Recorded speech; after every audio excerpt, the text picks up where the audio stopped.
It is a privilege to have a part in the work of God. It's nothing we deserve.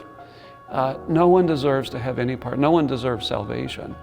And then to think of being able to actually be His servant and have a part in His work, for Him to count you faithful, putting you in the ministry, that is a great privilege.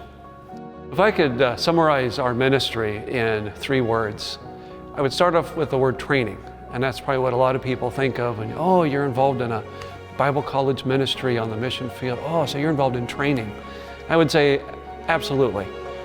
And maybe to zero that in a little bit would be mentoring, where we are working with people whom we are seeking to influence and direct. But I think even deeper than that is the idea of modeling, where when you think of training, you think more of the impartation of information.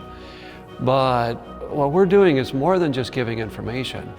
We are, through God-given relationships in a disciple-making context, we're trying to model what it means to live the Christian life.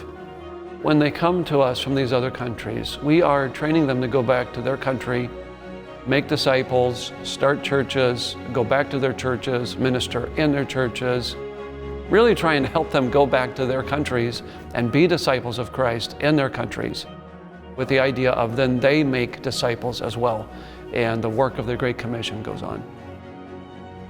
As missionaries, we are very transient. We've got to view ourselves more as scaffolding, where we're there as scaffolding to help work on a building, but the day comes when you take that scaffolding down and then you put it in a different place. So training of national leadership is essential for that church to move forward. We are faced with ideologies everywhere. It is essential, I think, that we be turning out well-equipped disciples, well-equipped leaders, well-equipped Christians. They need to be able to think and to think biblically about these ideologies and issues and not run from them, but be able to confront them.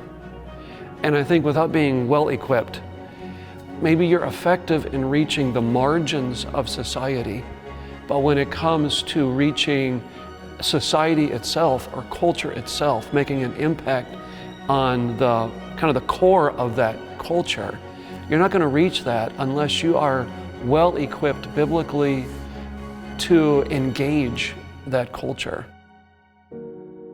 One of our graduates, his church is very missions-minded. A man from his church went to UAE. He's working in UAE. His real purpose there is to plant churches. He's got a church that he's planted. He's pastoring that church. When I was in that church, we had people from all these different nationalities that came to that church, including unsaved people came to the meetings in that church. And that is what God is doing in Asia. He is using the non-Western world to reach these Asian and Middle Eastern countries in a way that Westerners really, we as Westerners do not have those kind of open doors. Training Nationals is really a kind of friendship.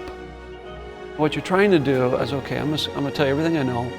I'm gonna tell you about my experience in the Christian life. I'm gonna open myself up to you with the idea that we are now equals in this. We're friends. We are brothers in Christ, and with the idea that I am only so long in this world, and I am only so long in your country. And the future is about you, it is not about me. And I want to tell you all I know so that you can then, move forward. You can stand on my shoulders, so to speak, just like I stand on somebody else's shoulders.